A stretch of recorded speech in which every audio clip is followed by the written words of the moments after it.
It's Kosher MGTOW. Welcome for a special video and upload to make you really think about the commandments. We're talking about what most youth, if they are lucky enough to experience it, Hebrew school.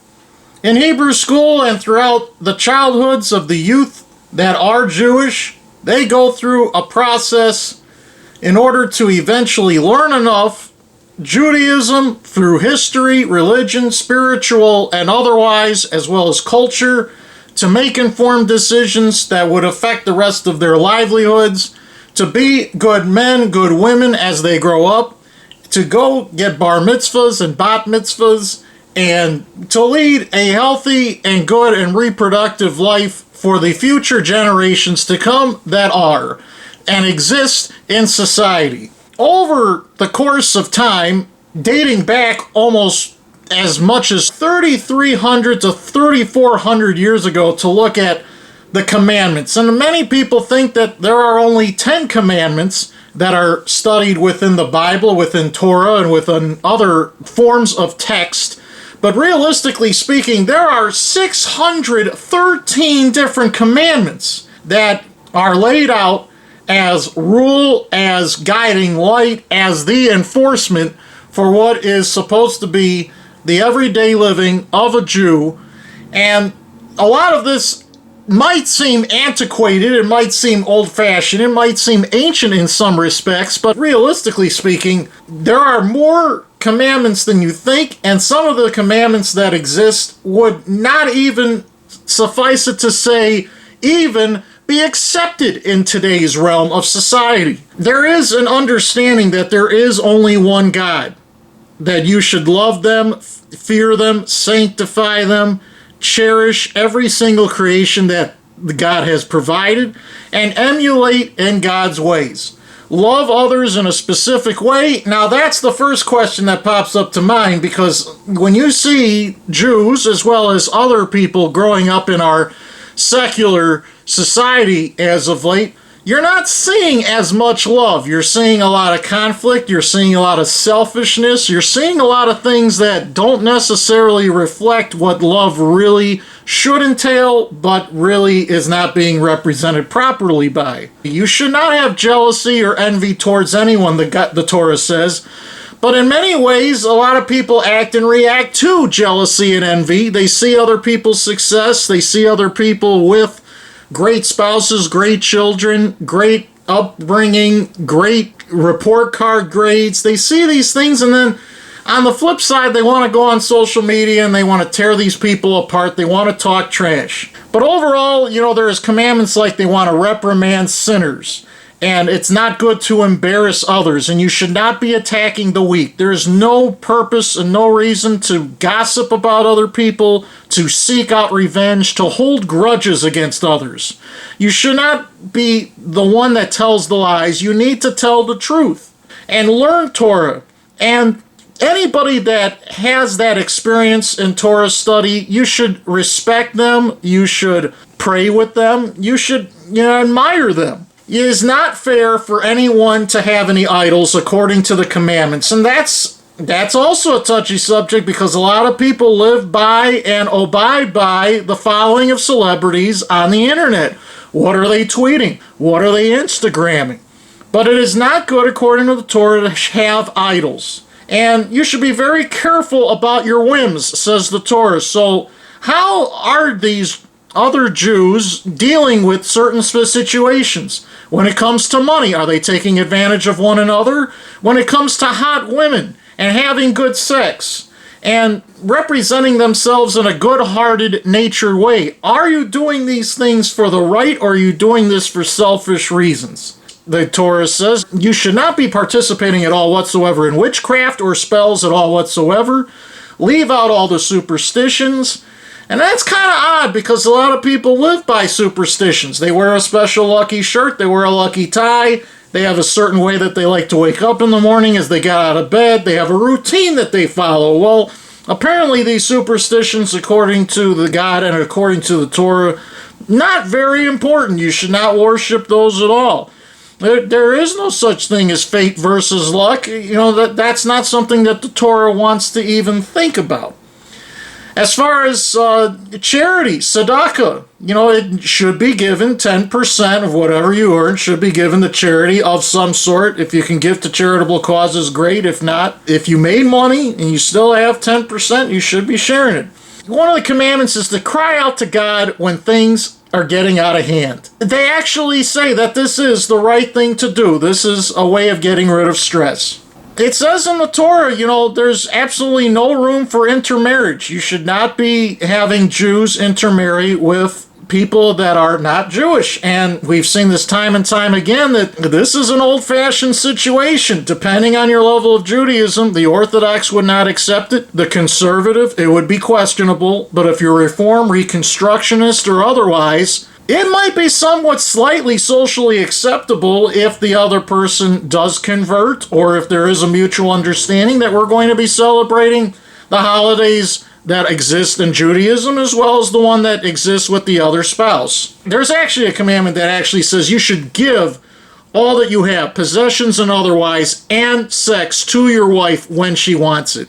And that's very deliberate, that you should indeed, in some respects, be providing as much as you possibly can for the woman in your life if you're a man. The Torah is very commendable about having kids. Anytime that there is a marriage that doesn't work out, it's the man that makes the ultimate decision with the get to decide if there's going to be a divorce. And there is no divorce, there is no separation of the husband and wife unless a get is actually completed by the man. The Torah lays out specific stipulations about seduction. There is no seduction. You should not be seducing anyone. You should be propping up your marriage, and you should not get divorced. You should not get it annulled. If you perform any sort of rape whatsoever, that woman automatically becomes your wife. You should not be executing or performing any sort of magic at all whatsoever. And you should not be contacting the dead. And, people have these Ouija boards and they try to contact the dead and get some truth out of the person that they're trying to contact. It specifically says of men that they should not shave both sides of their head. They should have the long Pegasus. That they should not shave their beard with a razor. That they should not be cross-dressing. And that they shouldn't have any tattoos whatsoever unless that would directly affect their Jewish burial in the long run. You could not be buried in a traditional casket if you have tattoos, because your body has been tampered with throughout the course of your life and in a way that was voluntary, as opposed to being in its natural state from the moment you were born to the time that you pass. The Torah says you should repent and confess your wrongdoings. You should be praying daily, using the tefillin, the tallis, the mezuzah on the door. You should possess Torah scrolls and say grace after meals, and that you should have a bris the 8th day after the birth, and that no matter what, man, woman, or child, you should be resting on that 7th day. Shabbat has rules, and you cannot operate electronics during Shabbat. You cannot turn on and off light switches. You should not be on the computer. You should not be using the cell phone. And it lays out very specific rituals for different holidays, whether it's the shofar for Rosh Hashanah or Yom Kippur, Passover with the chametz that you're not supposed to eat leavened breads, Shavuot and Sukkot. The holidays are very, very important. And then there's very specific statements as regards to sex. You should not be having sex with anyone in your family. You should not have sex with anyone in your significant other's family at all whatsoever. No bestiality at all whatsoever. You should never have sex with a woman when she's having her menstrual cycle.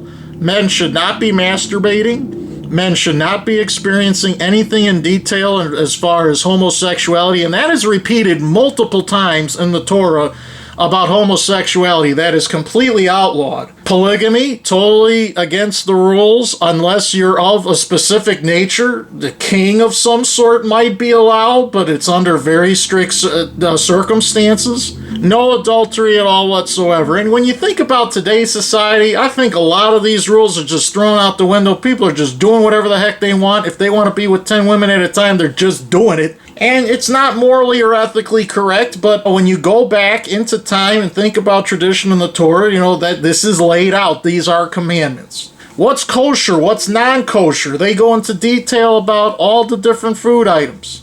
You should not be swearing in God's name. You should stick with the oaths and the vows that you create. You should have a decent representation of the values of persons, places, and things. You should have ethics for the plants and animals, the fruit and food items that you have, that you possess, that you eat, that you cultivate. That you should be releasing any sort of loans, whether you want them paid off. If you have a loan that's out there and you want to receive the money back, 7th year, you should be releasing those loans no matter what, paid or unpaid. I guess it's just a way of dwelling yourself and cleaning yourself from different perils from the past. The elders have rights and they should be appreciated based off of their age. Carry out family requests, build a temple, protect the temple. Your behavior in synagogue is also a key indicator. Preparation of food and meat should be done in a certain way. Having a clean and keeping up a clean household, also stipulated. Preparation for the holidays and traditions. The desires for purity, not stealing, not murdering, not kidnapping anybody, not withholding things from others. You must pay off your debts in a reasonable amount of time. If you find stolen property, you should be returning it. You should not be damaging other people's stuff. You should help the less fortunate when the opportunity arises. You should not be overcharging someone for a particular service.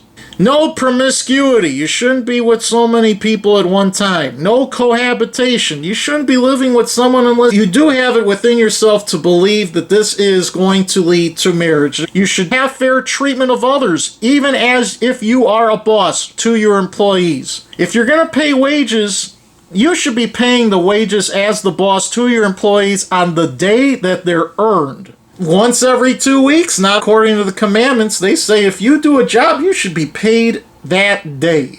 It also stipulates when to eat, when you should be asking for interest, if you want interest on a loan. If you have an inheritance, if you have a loan, get those things squared away. General rules in regards to how you should be acting in various places. Different customs that you should have when you experience a death in the family as far as burials are concerned. Honoring thy father and thy mother. Not being someone that's going to be rebellious. During the course of war, you should not be retreating.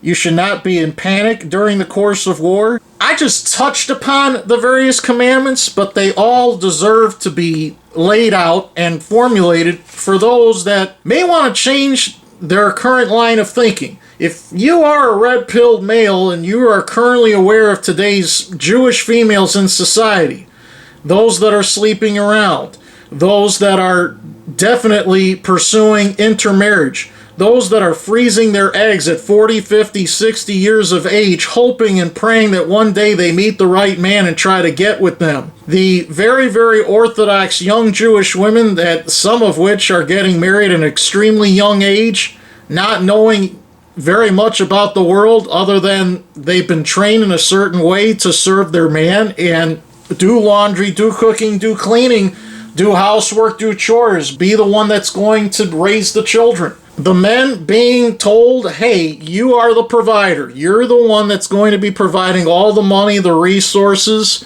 You're going to be putting your head to the grindstone. You're going to be working harder than everybody else. Seeing these commandments for what they are, seeing what's going on in today's day and age, trying to measure and relate to what you see and how you should act and react and behave in today's society, it all deserves to be looked at again through a microscope. Are you being a good Jew? Being red-pilled, does that mean that you are blatantly turning your back to God, or is this something that might actually give you the opportunity to act and react to things the way that it was meant to be from the beginning? There's always going to be some logic differences and arguments either way, but it deserves to be looked at. And this is Kosher MGTOW.